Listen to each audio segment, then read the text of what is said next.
Now I'd like to introduce you to a local budding journalist. Anna Boyle is a journalism and constitutional democracy student at Mizzou. She is a political activist and aspiring law student. She currently works with the Move the Needle group and other political organizations. Come on up, Anna.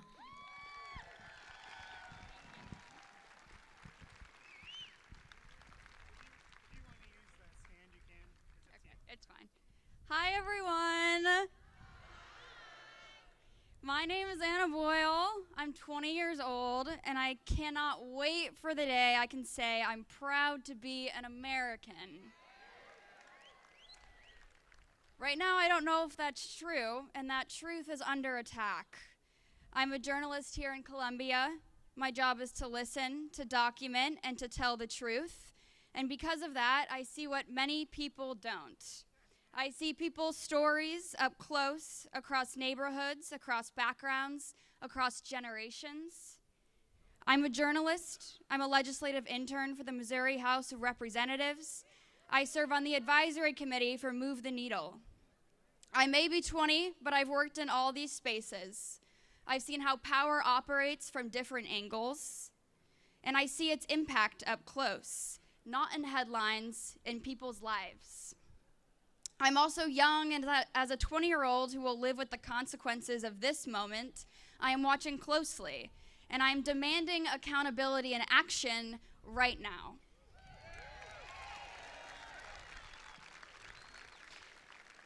Recently, I planned to interview a woman who immigrated here from Iran. She has lived in this country for 70 years.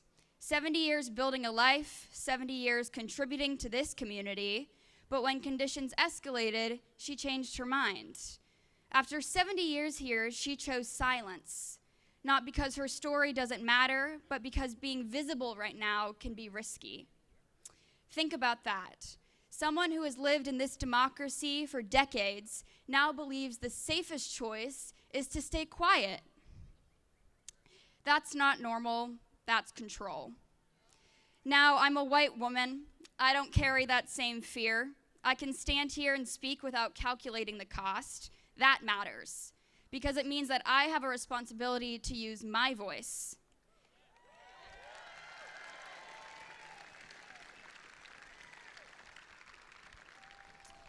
And as a journalist, I know this. When people stop telling their stories, stop using their voice, something is wrong. Silence is a signal. It means fear is working. It means people are being pushed out of the public sphere, and that should concern all of us. Because democracy is not measured by the comfort of those who feel safe. It is measured by the freedom of those who don't.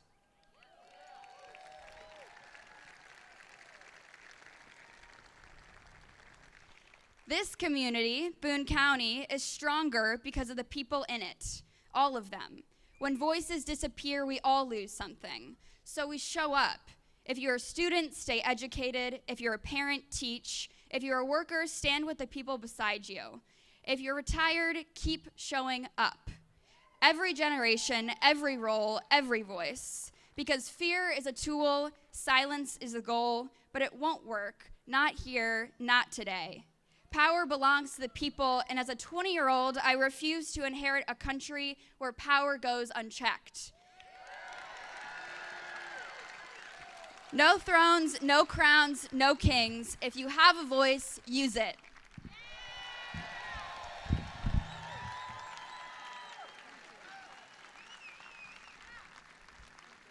Up next, we have Keith Brown. Keith is the president of Trans Liberation Columbia, an intersectional LGBTQ advocate with a BA in psychology from Columbia College, and he is a proud volunteer at the Center Project.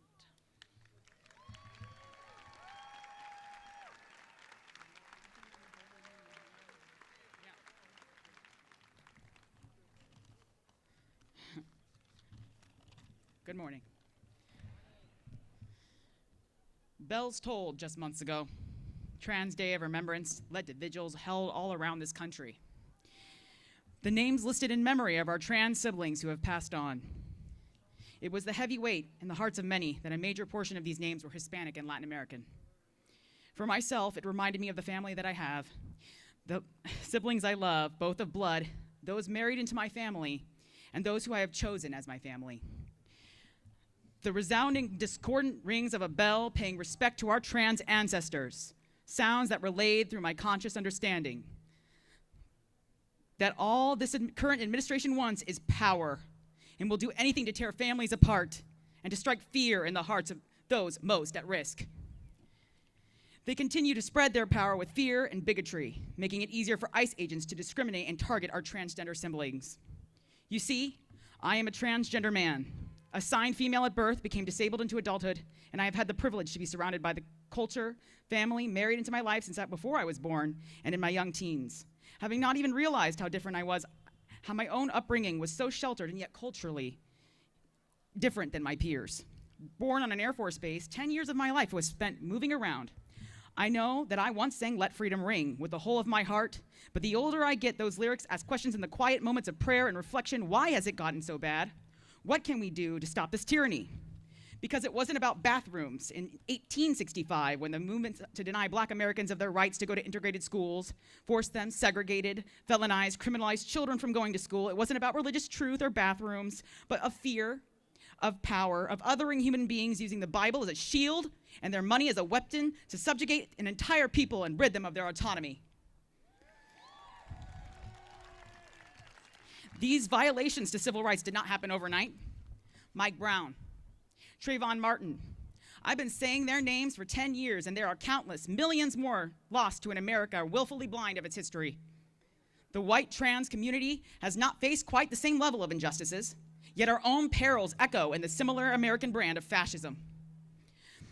Today marks just 3 days before Trans Day of Visibility, a day where trans and gender-expansive people can come out and say, we exist, we belong, we can do anything, we are powerful.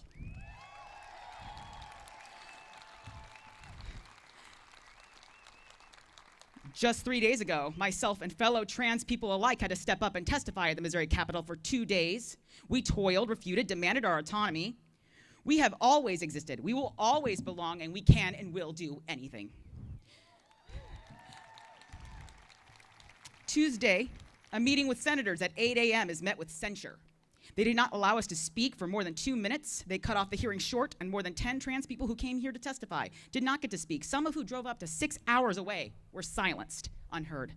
Saturday, a trans man stands up to the pulpit to say, here I am, I exist, you cannot silence me and my people's trans joy. Am I visible enough for you?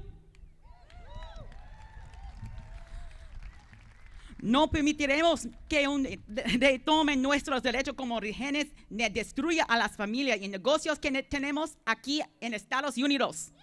No podemos permitir que esta administración fascista nos quite nuestros derechos, ya sea como personas transgénero, como mexicanos en el Río Grande, o como inmigrantes y personas de color que trabajan duro, crean arte y aportan a mi alma y espíritu aquí en Missouri.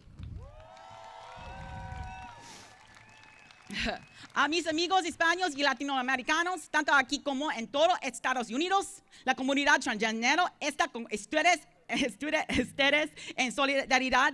Yo estoy con ustedes con amor y con respeto por mi familia, mis ancestros y nuestra cultura. Juntos podemos proteger a nuestra comunidad.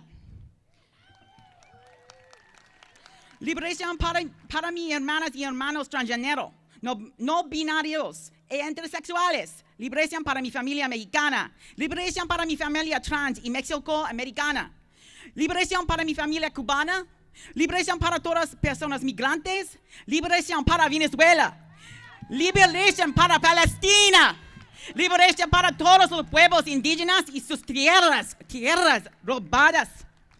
Liberation from fascism does not begin with silence. It began as a shout from the indigenous people of this land into the skies for resistance, and continues as trans people fight for their rights to use something as basic as a public restroom. Our cries now are just as important as the formal declaration our founding fathers signed in 1776. Trans people, indigenous people, Hispanic and Latino people, people of color, immigrants, disabled people will not now nor ever support a tyrant. We come together to say, no kings. Next up, I'd like to introduce you to an old friend of mine, Louie Marrero. I knew he'd have some fans out here. Louie is a local chef and he's owner of La Bruja. He also is a comedian and performs throughout the state, including at the Blue Note and several venues in St. Louis and Kansas City. Let's welcome Louie.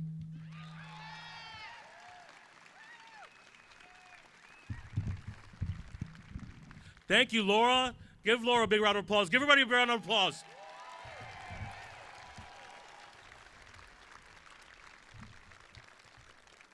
This is really cool. When I look into the crowd right now, I see a lot of people that I've seen over the years in Columbia that I've gotten to know really, really well. I see friends. I see family. I see Donna. What's up, Donna? How you doing? I've gotten drunk with this lady so many times. Oh, yeah! I'm really happy to share the stage with passionate people. And you got two Latinos in a row, you call that a 1-2 punch. Right? I'm here today. They asked me to up here, and I don't know why they asked me up here. I don't have the accolades like everybody that's been up here. I'm just a blue-collar guy. I'm a small business owner.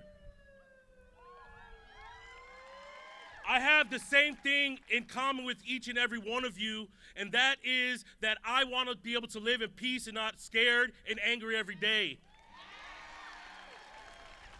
Because we have a tyrant in the president's office of the United States that's trying to be a king, and we don't want no kings.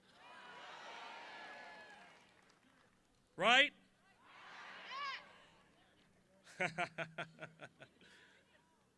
Where's that lady with the sign that was running around? Tell her brown guy's up here. She'll get really pissed off now. Oh, she got arrested. Good. Good. Now, I like what Laura said. Everybody's got a right to speak. That's why I'm up here. Like I said, I don't have the accolades like everybody else, but I'm a brown man in this community. And I want to let everybody here know that brown people are not your enemy. The one thing that a tyrant does is divide all of us. And we all know that it's not going to happen. That's why when that lady was running around here, I'm like, just let her be. Who cares, right? If you see somebody arguing with a fool, who's the fool? Let her run around. One thing I did like about that was the other guy holding the sign in front of her. He looked like, right? Give it up for that guy. What's great is that he looks like Jesus. And I bet when she goes to church tomorrow, she's going to say, oh, I did this, I did that. And she won't tell her that Jesus was in front of her trying to stop her. Thank you very much. That was really cool. But we're not. We're not here. Brown people aren't here to take jobs. We're not here to take insurance, health care, your pay. Donald Trump has made billionaires do that. Donald Trump has allowed billionaires to take away your health insurance so they can put it in their own pockets. Latinos are not here to take away your grandma and your grandpa's health insurance. We're just here to live a normal life. Because for over 100 years now, America has been the beacon of a place to go for the downtrodden, for the sick, for the poor, for everybody to go have an opportunity. And that's what my grandfathers did. That's what a lot of your grandfathers did. We are the same, despite the color of our skin. Some of us are just a little bit more spicy.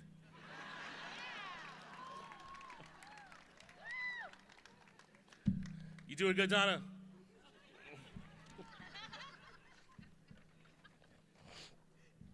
Like I said a little while ago, I'm angry and I'm scared. You know, I'm really scared right now because we have a tyrant that's playing Empire like Emperor Palpatine from Star Wars. starting wars with other countries. That lady's sign said that she had, like, stay with Trump. He has things going right. There's compassion there. There's not. Cuba's being blockaded.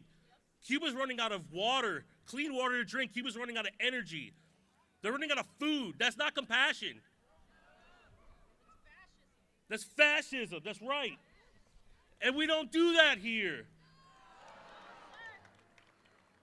We don't. Cubans are Latinos. I feel that every single time I see that. That's right, baby. And I'm scared because my son is a soldier. And I don't want him to be put in a war because of a tyrant that just wants to keep filling his family's pockets up and his billionaires' pockets, friends, up. That's no kings, right? And big shout out to all the veterans that gave their lives and supported us, especially the ones that are here right now. You guys know for a fact the downward spiral that this tyrant is trying to put us in, putting innocent kids, your kids, on the line eventually. That's why this fall we have to go vote. We have to go do that. We have to. And I'm big props to everybody that's against the Save America Act. We can't do that. That's why we need to be in places like this. I'm not gonna lie, I went completely off track of what I wrote down. The whole time. I didn't read not one damn thing. But I'm gonna end it with this, all right? I had a lot of people come up to me before I came up here this whole week, telling me that if I was scared that I'll get backlash, be put on some kind of government file or something like that because I'm speaking here to everybody today, you know? But I'll say two things. Yo soy Latino pa que tú lo sepa, all right? And also, I'm not afraid to be put on any government file because this Latino male is not in the Epstein files. Y'all were great. Take it easy.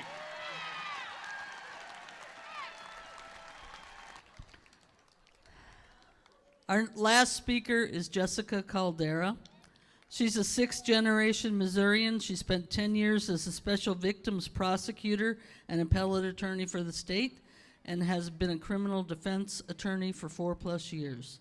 She's also a mother, has a highly decorated Army National Guard spouse who was deployed into the Middle East for 2022. She is proudly pro-democracy. Okay, good morning, Columbia. So a few months ago, I was standing in a Missouri courtroom. A man at the defense table sat next to me, and the government had accused him of doing something terrible. People sometimes ask me how I do that work, and my answer is simple. Because our Constitution applies to all of us. It is not only for the innocent, and our constitutional rights belong to us all.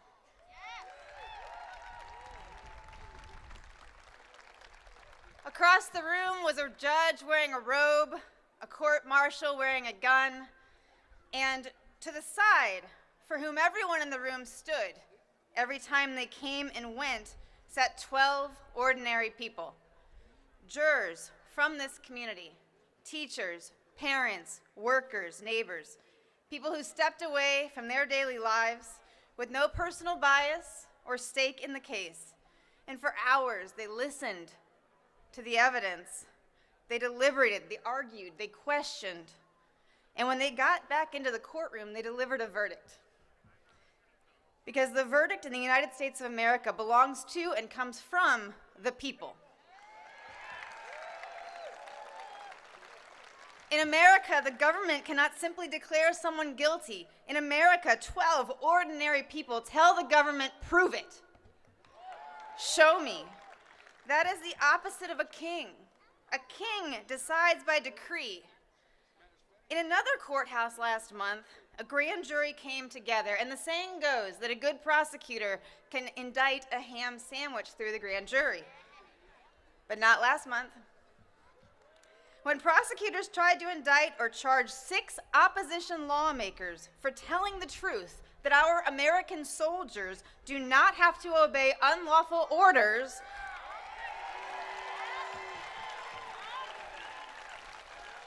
the grand jury said no.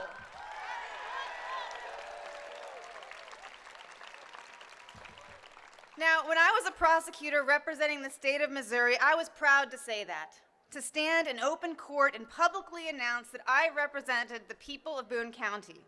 And like many government roles, it was an incredibly important position.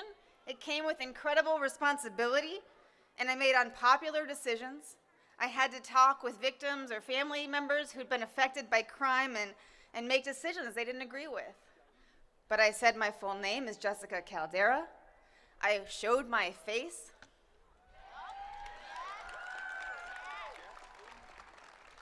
And when our public servants' work is so unpopular they have to hide their faces, something has gone terribly wrong.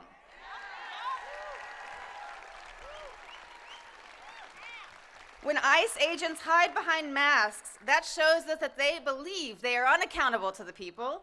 They're doing something they're ashamed of. They're cowards. And it creates an untenable, unacceptable, and un-American situation.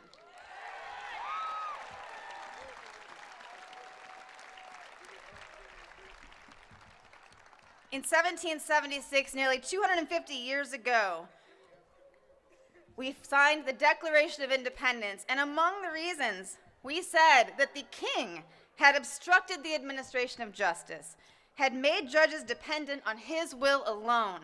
It sounds all too familiar today in 2026. And they said that their British brethren were, quote, too deaf to the voice of justice to address those concerns, so we, the people, declared our independence.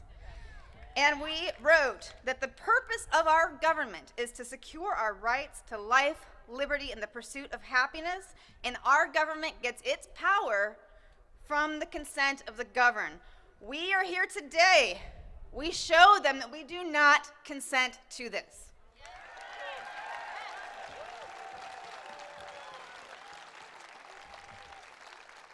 We will get through this.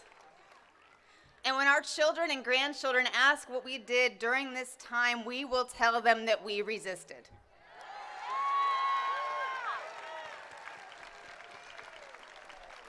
I started today with the example of a criminal jury trial because it is a cornerstone of our democracy.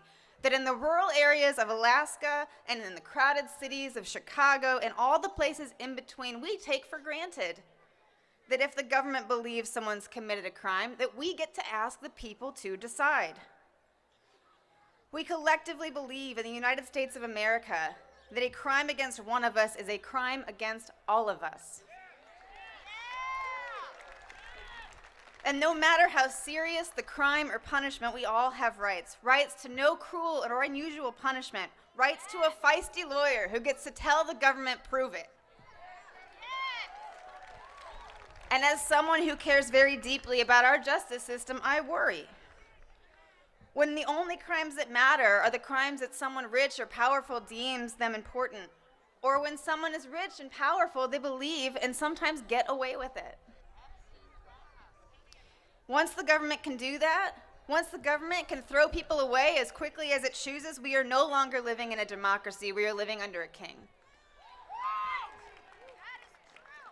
Recently, after only the briefest of hearings in New Mexico, an immigration judge deported Owen Ramsing for life because he had 2 drug-related convictions from the 1990s, 30 years ago.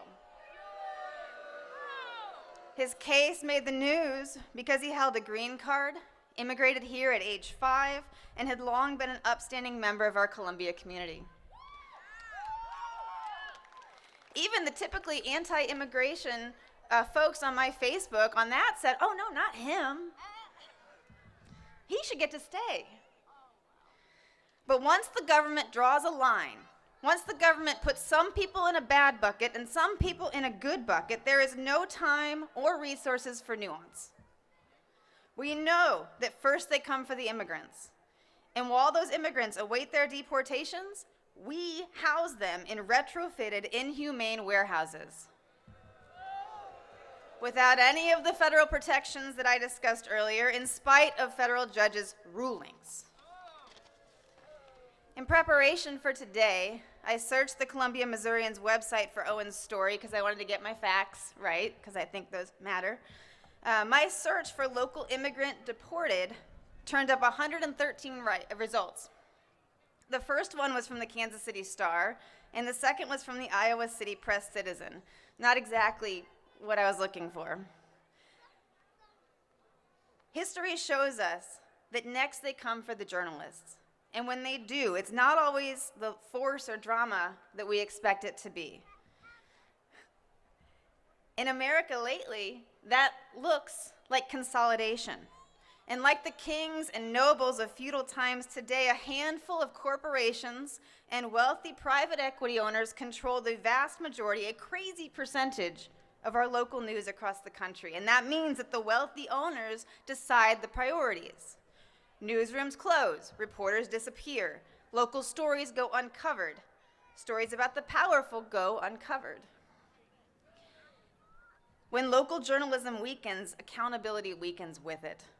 Democracy depends on the people knowing what is happening in our own communities. It depends on someone being there to ask the questions, to sit in the courtroom, to attend the whole city council meeting, to tell the story of a man like Owen not as a headline but as a neighbor. When fewer and fewer people control what gets covered, that's a shift in who gets to tell the story of America. And when the powerful few control the story, it's easier and easier to ignore what's happening to the powerless.